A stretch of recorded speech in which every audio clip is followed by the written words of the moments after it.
Guys, happy Monday. It's another episode. You didn't think I'd do it, did you? But I did it.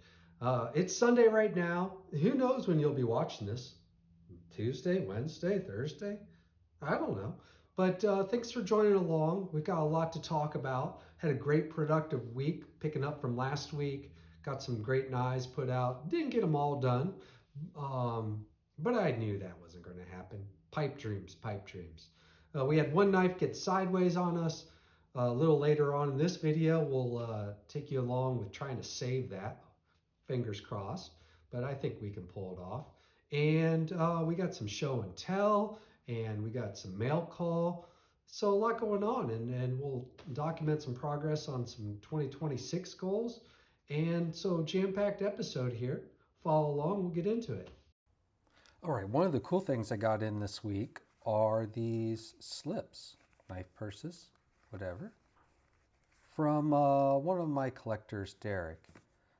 He's newer into leatherworking and he's making cool stuff. Of course, this caught my eye right away, right? This coffin. It's really nice. Nice and smooth inside, nice choice of leather. So these turned out a little pinkish.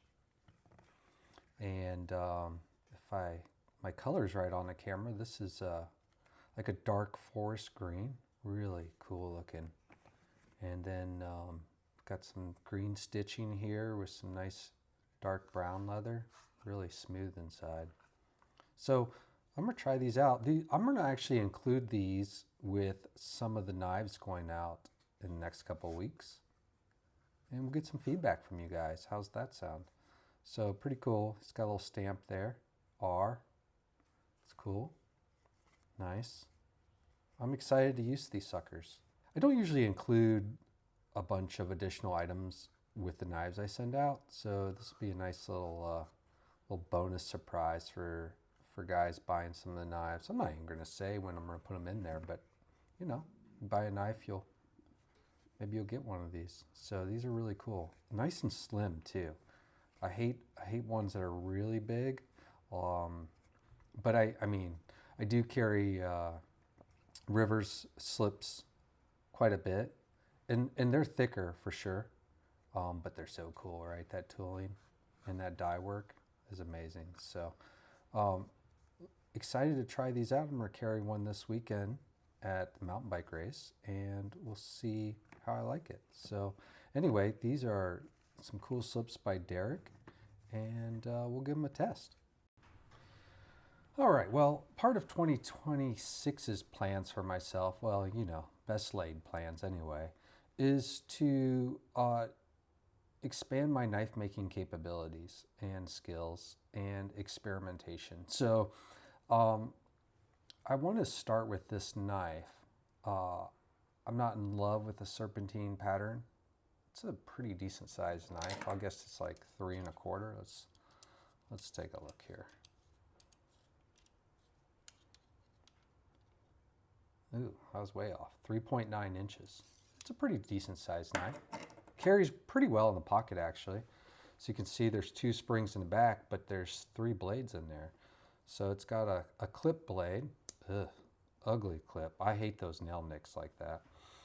Ugly tang, as you can see, although this tang is kind of purpose built for this particular model. This is an old Henry Sears knife, and it's definitely old. The acrylic's coming off, gaps, all kinds of stuff.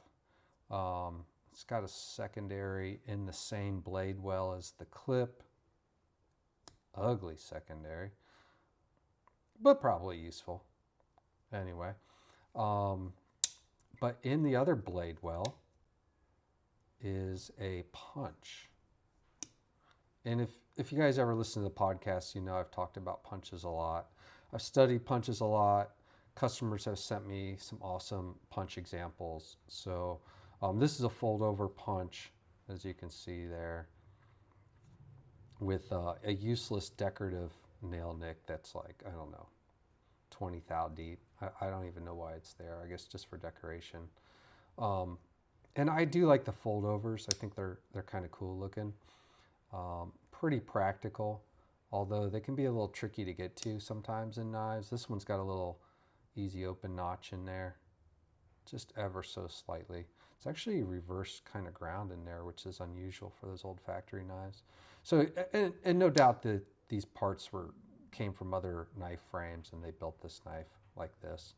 But this knife is, I'm not really interested in the pattern so much, but the mechanism. So I don't know if you noticed this, but the punch locks. It's a locking punch. And if you turn over the back, there's no lock back, nothing. It's just a regular old slip joint. How cool is that? And this is what you would call maybe a trick knife.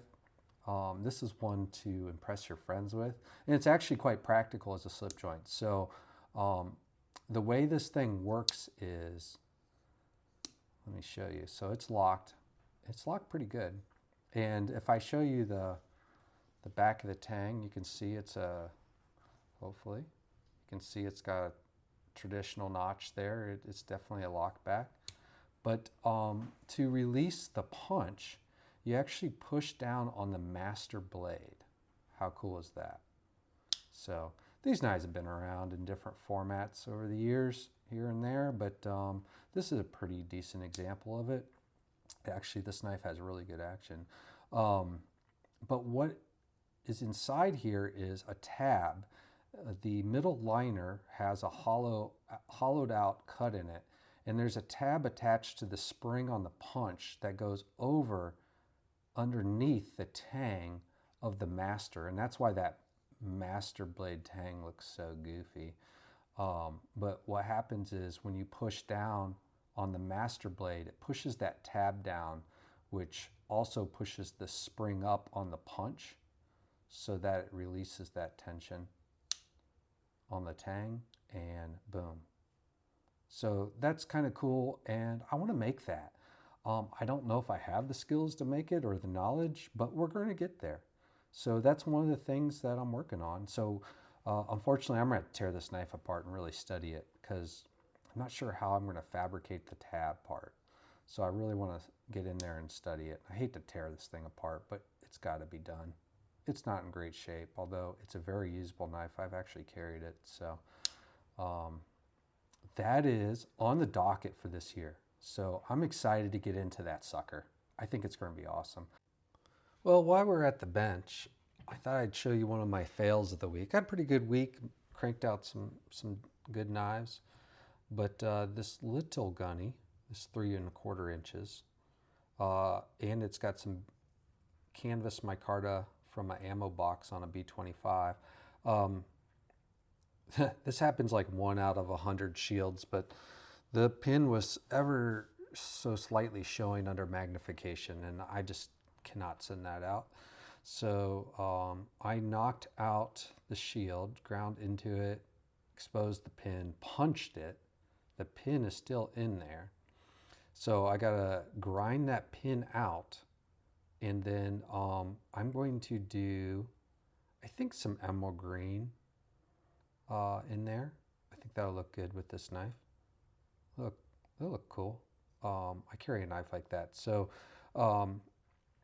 yeah, this knife's almost done. So we'll do that. We'll mix up some epoxy and epoxy some emerald green in there, and hopefully finish this knife today. So that's the plan, but I've got to find a grinding disc or something to get in there. I don't have any sort of clippers to get into that well. It's really small. You know, this blade's like 0.09 inches in width. So I got to find a way to get in there and get that pin out. So that is on the docket, and we'll try and document that. All right, guys, I've been fiddling around here, but I've got this knife mounted, and it took me a lot longer than I thought, but this is a custom milling plate that I made a while back to mill integral liners. So when I do that, I've got this plate with clamping solutions, and I've got the knife laid down as flat as I can get it, and I have got this like really big, thin cutoff wheel and a really tiny mandrel, and I didn't have a collet small enough for it, but I got this This is a really nice chuck. This is Lambrick. It's made in Spain, I believe.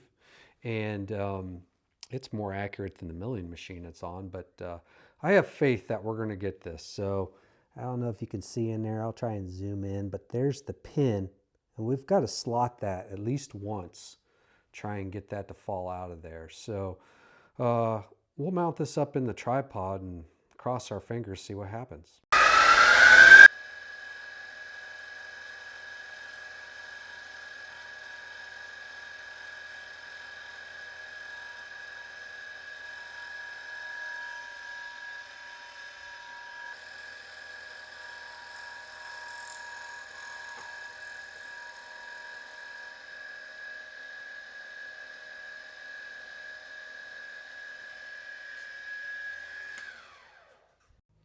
All right, we're back at the workbench.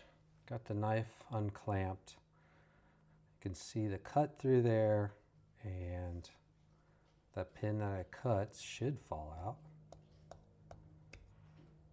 Nope. Let's see if we can persuade it to come out here.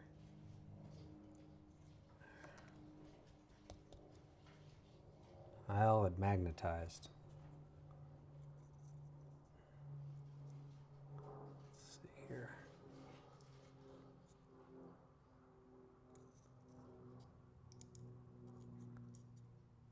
It has really magnetized itself. All right, it's out. It's on the workbench. Now we have the rest of that pin. Hopefully we can push it through now. Yep. We're through now, baby. All right, I can't say I've ever had to do this.